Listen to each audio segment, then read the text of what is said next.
Financial wellness. Reach out to them for advice at 855-DON-GINO. And now back to your hosts, Don Getling and Gino Franti. Well, welcome back to the Don and Gino Real Estate and Finance Show. This Saturday, it's just Gino. Just Gino. And Mary Jane. And Mary Jane. You didn't even give me time Gino. for that. That's Mary Jane, and we've decided to omit her last name for the purposes of this show. You could try. You could do it. It's Spangenberg. Spangenberg. Yeah, I told her we just stick with Mary Jane here in the office. The one and only Mary Jane, who works for Home Smart Real Estate here in Santa Clarita, the fastest growing real estate office in Santa Clarita. And we talked a little bit about why. And one of them is the great leadership, training, coaching, mentoring that they have in Mike Bjorkman. And the other is the tribe. I think that feeling of support that you guys have by other agents as well is that you're working together, not against each other. Yes, working on a team and for Home Smart like a tribe. I have previously felt on my own before, on an island and not support, and so that was huge for me, the energy and all of the support there.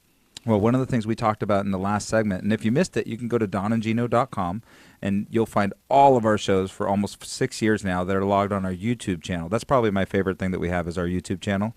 You can go to the YouTube channel and search about anything that's happened over the last 6 years. And I like to say that if you go to our YouTube channel, you'll find that our economy has gone from distress to success.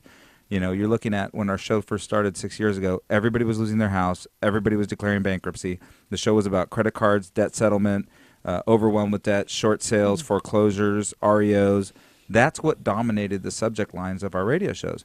Today we're talking about financial planning. We're talking about cash out refinances. We're talking about moving up, equity, cheaper to buy than it is to rent, first-time home buyers. I mean, what a difference a few years have made in the real estate market. Well, and it's so exciting for so many people. I mean, even the interest rate conversation alone, because I remember when I was getting 6.25%, and I thought that was great. Yeah. So when someone says, "Are the rates going to go down?" and they're in the 3s or the 4%, I'm all, that's amazing right now.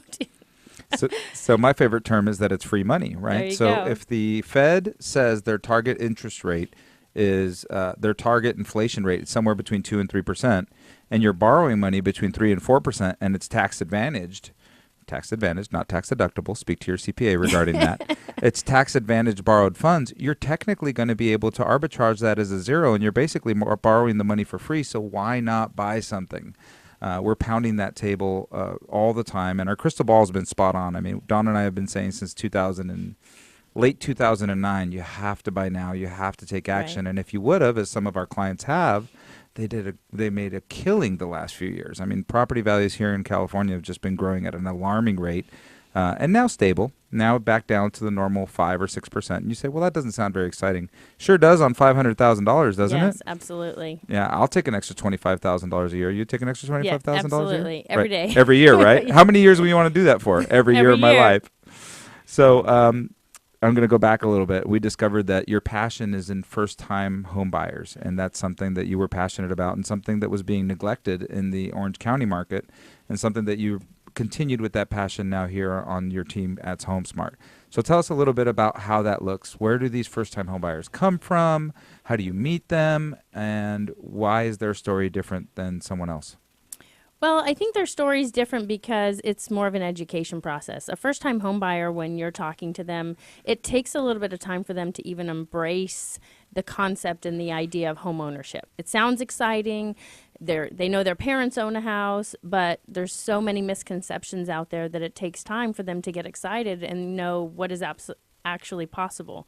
So to have the right partners, I think, is the most important, because together we educate them, and you have to be patient in the process because it is exciting. I mean, when I will call and talk to tenants. We work with our sister company that's California Leasing. The largest leasing company in all of Santa Clarita. Yes. So you would say that you have a pretty good pool of tenants to pull from, right? We do. And for me, I love making that call. It's so different than any other call because I'm calling them with intention.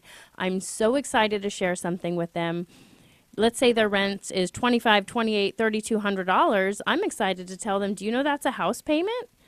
And on the other end, they're like, really? Tell me more about that. So that's something that's interesting, and I know that I've experienced this over the years as well. Why do you think tenants have this I don't know, why do you think they're naive about the reality that they could purchase? Either someone along the way told them something, or you find that they've just heard in the news. But when I'm speaking to them, they assume maybe their credit, they assume they don't have enough money. So having that conversation of all of the programs that are available and why it's important to talk to a lender, because there are government grant programs and low down payment. Sometimes their deposit that they put on that house is equal to or less than what they would have to put on a down payment for a home. Yeah. And So that's huge. Let's talk about that for one quick second, because I think you hit on something. Is most of the time the down payment is what's holding people back. Correct. And there are programs available today that help people get in to homes with down payment assistance. Now, there's income restrictions, so if you make too much money, that program's not for you. There's also some limitation as to what you can buy. And help me with this, because this is something that I think is part of that education process. I always tell people that are trying to buy their first home, why are you trying to move from they say it's too expensive, right? Right. You hear that all the time, right? I said, so why are you trying to move from a 2-bedroom apartment to a 5-bedroom house with a Right. swimming pool and a view? I mean, you're not comparing apples to apples. You're comparing apples to oranges. Of course it's more expensive. Because they think that if I'm going to purchase a home, they have this feeling of forever, like stability. Oh my gosh, am I going to live here for 10 years? I need to own a home.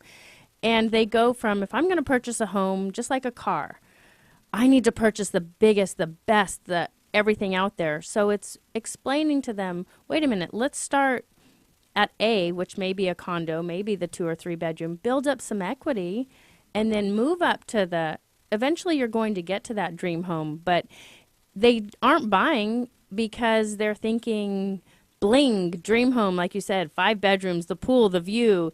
It's crazy. You start putting a list together. But once they can see what is possible with their equity, then you can really help them to understand how they can benefit from home ownership.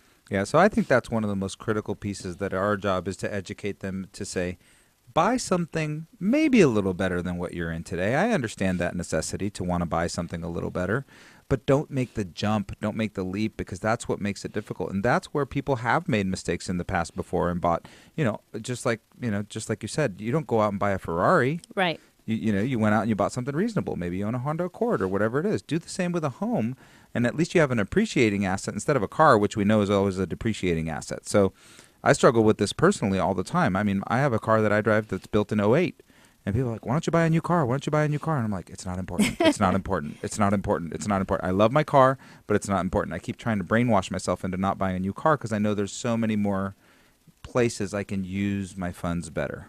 And the home's one of those. Now the conversation seems to come a little more natural because most renters have suffered from year over year in LA County, our rents have went up 10 to 20%. So once you go through one rental increase and maybe 2, then you're kind of getting the fact that, hey, if I had a house payment, it's going to be the same every year, and it's going to be paying my mortgage instead of someone else's. So most renters are right there ready to have that conversation now because of the increase in rents. So that's exactly what I tell people all the time. I said, you're always paying a mortgage. It might as well be yours, because if you're not paying yours, you're paying mine, because I am a landlord and I do appreciate you being a tenant. But more importantly, I would love you to purchase your first home and do so with Mary Jane. Mary Jane, how can they get a hold of you? They can get a hold of me at Mary Jane at Santa Clarita Real Estate. Okay, and your phone number? 949-395-2071. That's my cell phone. Awesome. Well, thank you so much, Mary Jane. I really appreciate you joining us today. If you're a first-time homebuyer out there and you're renting, please reach out to Mary Jane or reach out to us at donandgino@gmail.com. We'll do a free analysis for you, a rent versus own. It'll show you how much money you're potentially losing by renting. It's staggering. In most of the cases that we do the analysis, Mary Jane, it's probably somewhere between $200,000 and $300,000 in the next 10 years of lost potential net worth. Yes, this has been a great year of success stories for a lot of families, so it's an exciting time. All right. Well, thank you for joining us, and stick around. Lou has been coming up next.